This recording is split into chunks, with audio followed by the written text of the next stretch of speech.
Ophelia আর আদু দেখেন আমার আম্মার কোলের মধ্যে কীভাবে শুয়ে আছে। ওফেলিয়া আমার আম্মার একদম কোলের ওপর বসে আছে, কোমরের উপর। আর আদু দেখেন পার কাছে গুটি মেরে শুয়ে আছে গোল হয়ে, ঘুমাচ্ছে। দেখেন সকালে খাবার চাইলো, দুই মা মেয়েকে ভাত দিয়ে আমরা হাঁটতে গেলাম।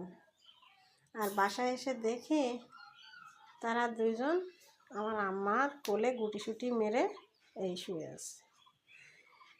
সকালবেলা অবশ্য একটু ঠান্ডাই পড়ছিল, কালকে বহুত গরম পড়ছিল, তো সকালবেলা একটু ঝড় বৃষ্টি হওয়ার কারণে একটু ঠান্ডা লাগছে, যার কারণে ওরা আম্মার কোলে এভাবে গুটিসুটি মেরে শুয়ে আছে। সোনা পাখি।